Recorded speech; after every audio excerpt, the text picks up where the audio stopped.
Good morning. Today we're going to be doing a review on a Netflix movie called White Tiger. I believe the movie came out originally around January 13th, but I got the chance to watch it actually yesterday. The reason I watched this movie was because there was a lot of talk about this movie in many places about it being a very deep movie, and it's an opportunity to actually learn see a different perspective about life. So, this movie is based off of a book that came out in 2008 by the same name. The book was written by a guy, I think his name was Aravinal Adige. It's a drama. So, the main cast of this movie is Adash Goma, who acts in the role of Balram, Halval, excuse me, Priyanka Chopra, who is Pinky Madam, and Rakuma Rao, who is Ashok. The storyline, this movie tells the story of a young boy who was very brilliant and intelligent, but as a result of the socioeconomic, meaning that he was from a poor family, he was not able to pursue his educational goals, and he was made to stay back and basically help the family. So dealing with poverty and all the things that come with poverty, he got an opportunity to use some slyness to get a job as a driver. So he goes to work for a very rich family, the Ashuk's family, and there he gets exposed to what wealth and money can do.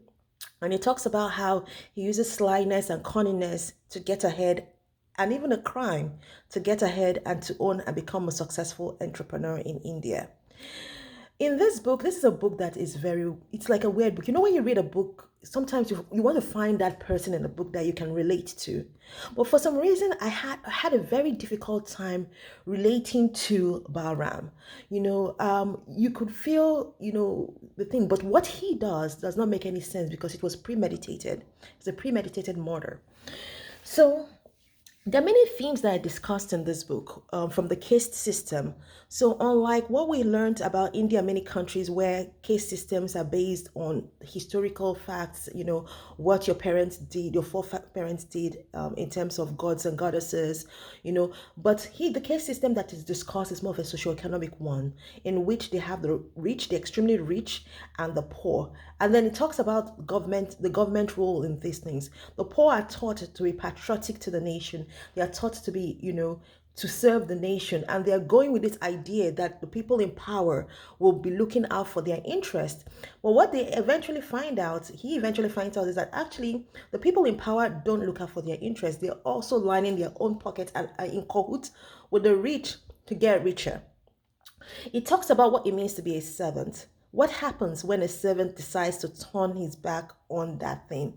And he discusses how being a servant means the giving of yourself, the inner part of who you are, to an entity or to a family, and you stop being a person and you just become a drone, you know, being controlled.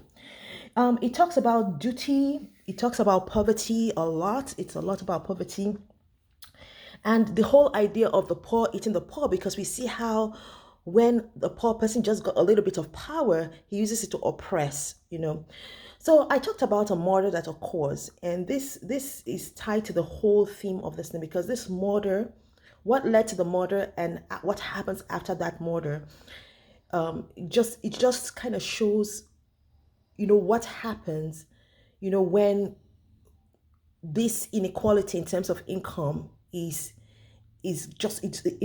uncontrolled. They try to put something on someone who didn't have a say because of where he came from and what his family responsibilities are. And this person was forced, in quotes, to do the unthinkable to get out of a circumstance. As I mentioned earlier, I had a very difficult time feeling very empathetic towards him because everything he did showed a very premeditated slyness and cunningness. Yes, maybe you need to be very sly and cunning to get ahead in business. Maybe you need to be sly and cunning to beat your competitors.